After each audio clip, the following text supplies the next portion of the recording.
வணக்கம் தோழர்களே. ஒன்று கலக்கும் உடற்பயிற்சி ஆராய்ச்சியாளர் பேசுகிறேன். இப்போது மீண்டும் மிருக வாழ்க்கைக்கு வழி தேடும் தமிழர்கள், மிருக வாழ்க்கையிலிருந்து மீட்டு தந்தை பெரியார் காட்டு மிராண்டி தமிழ் என்று சொன்னதை பலர் கேவலமாக பேசுகிறார்கள். காட்டு மிராண்டி தமிழ் என்றால் காட்டு மிராண்டி பிரச்சனை என்பது எல்லோருக்கும் தெரியாது. காட்டு மிருகங்களின் நடவடிக்கை இன்றைய மாணவர்களுக்கு தெரிய வாய்ப்பில்லை. ஆனால் காட்டு மிராண்டி தமிழ் என்றால் அது என்ன அப்படி என்பதை விளக்கமாக சொன்னால் தெரியும். அதாவது, ஒரு காட்டில் ஒரு இடத்துல தண்ணி இருக்கும், வேறு இடத்துல தண்ணி எங்கேயும் இருக்காது. ஒரு தண்ணி குடிக்க ஒரு தாகமாக வந்து ஒரு மிருகம் தண்ணி குடித்தா அங்கே வந்து வேறொரு மிருகம் வந்து அந்த தண்ணி குடிக்கிற மிருகத்தை விரட்டும். அது மிருக குணம். அதே போல் மனிதன் நம்மை போல தான் அவனும் மனிதன். அதில் சிவப்போ கருப்போ மஞ்சளோ இல்லை, ஒரே மாதிரியான மனிதன்தான். அவன் வந்து தாகத்துக்கு ஒரு குளத்தில் தண்ணி குடித்தால் நீ தீண்டத்தகாதவன், நீ அந்த குளத்தில் இறங்கி தண்ணி குடிக்கக்கூடாது அப்படின்னு தடுத்தால் அது மிருகத்தனம் இல்லையா? நண்பர்களே, இதைதான் பெரியார் அவர்கள் நீ பேசும் தமிழ் காட்டு மிராண்டி தமிழ் என்று சொல்லியிருக்கார். தீண்டத்தகாதவன் என்ற சொல் தமிழ்தானே. அனைத்து அரவணைக்கும் தமிழ் அன்பு தமிழ், ஈழ்த்தமிழ், இசைத்தமிழ், நாடகத்தமிழ் என்று பல தமிழ் இருக்கிறது. மனிதனை காட்டு மிராண்டித்தனமாக நடத்துவது மிருகத்தமிழ் என்று சொன்னதில் என்ன தவறு? பெரியார் சொன்னதால் என்ன தவறாகிவிட்டது?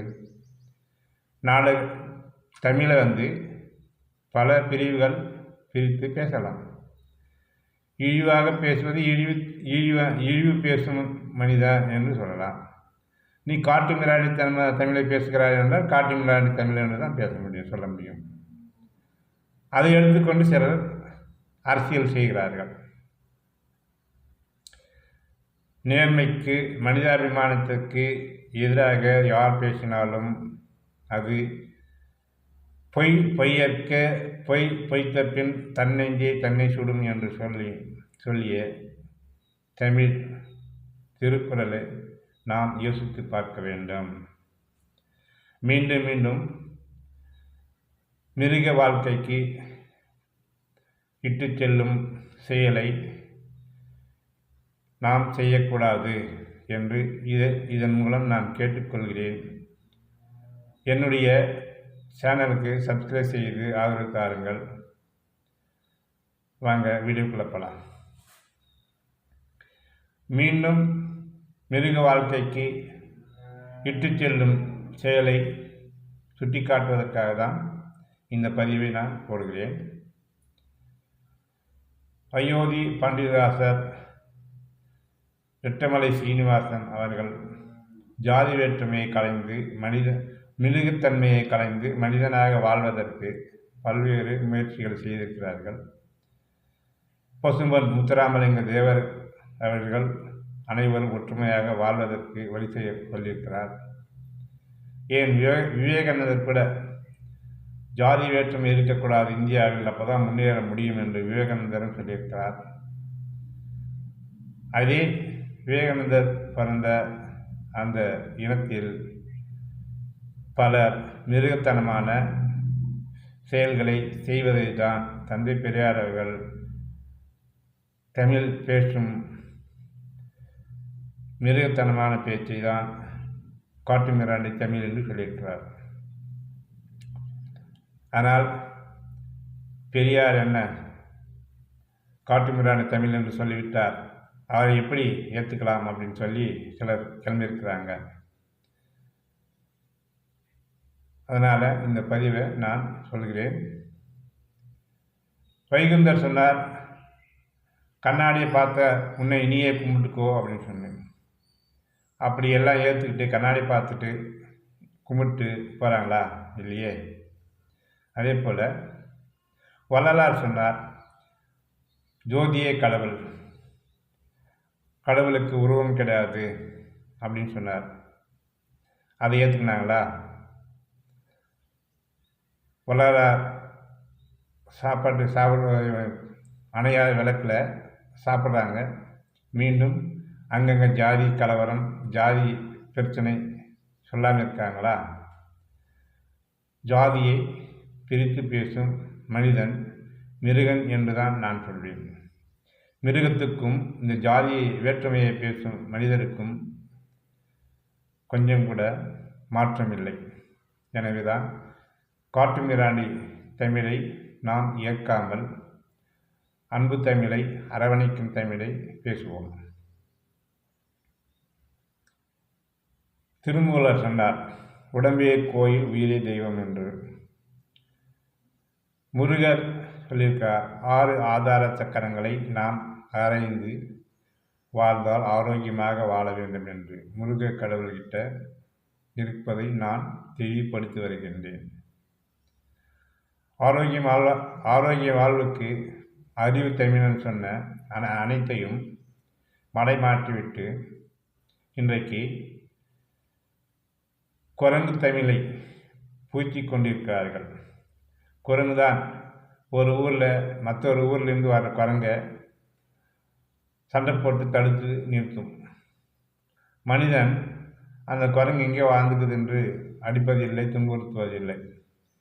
ஏழை மனிதன் வீட்டு ஓட்டு பிரித்து உள்ளே புகுந்து குரங்கு அந்த ஏழை மனிதன் வைத்திருக்கும் கொஞ்சம் தானியத்தும் சாப்பிடுகிறது. அதை மாடி கட்டிய யாரும் சேர்ந்து விரட்டுவதில்லை. பாவம் ஏழை மனிதன் வீட்டில் குரங்கு தூந்து எல்லாம் தின்னுதுரா அப்படின்னு சொல்லி யாருன்னா வெட்டுறாங்களா? குரங்கு அது வாயில்லாத ஜீவன், பாவம் அப்படின்னு சொல்கிறாங்க. ஆனால் அந்த குரங்கு வேறொரு கூட்டம் வந்தாக்கா தடுக்குது. ஏன்? அதுக்கு வேறு வழி இல்லை. இந்த ஊரில் வாழ்ந்தால் தான் நாம் வாழ முடியும். அடுத்த குரங்கு வந்துட்டால் நம்மளால் வாழ முடியாதுன்னு. அது மிருக குணம். மனிதனும் அதே போல் மிருக குணத்தில் வாழ்ந்தால் உலகத்தில் வாழ முடியுமா? நாம் முன்னேற முடியுமா? மனிதனை மனிதனாக வாழ வைக்க வேண்டும். இப்போ அகோரிகள் சொல்கிறார்கள், ரொம்ப நாளாக மூட நம்பிக்கையிலிருந்து மீண்டு வந்த பிறகு இப்போது அகோரிகள் பிணம் தின்னும் மனிதனை தின்னும் மனிதர்களாக இருப்பதை இந்த செல்போன் மூலமாக தான் நான் தெரிந்து கொண்டேன். அப்படி பல்வேறு இழிவுகளை செய்யும் செயல்களை மனிதாபிமானமுள்ள தமிழன் பகுத்தறிவு கொண்டு பார்க்கும் தமிழனை மீண்டும் மிருகத் தமிழனாக மாற்றி இங்கு அயோத்தியை போல் மாற வேண்டும் என்று நினைக்கின்றார்கள். அயோத்தியை போல் நம் தமிழன் மாறக்கூடாது என்பதை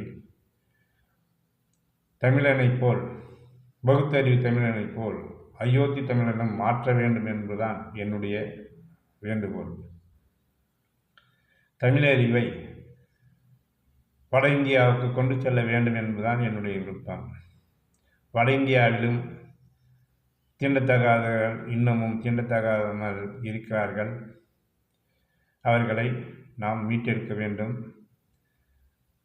பாகிஸ்தான் உருவாவதற்கு காரணமாக இருந்த தீண்டத்தகாமை மீண்டும் தலை தூக்கக்கூடாது என்பது என்னுடைய விருப்பம்.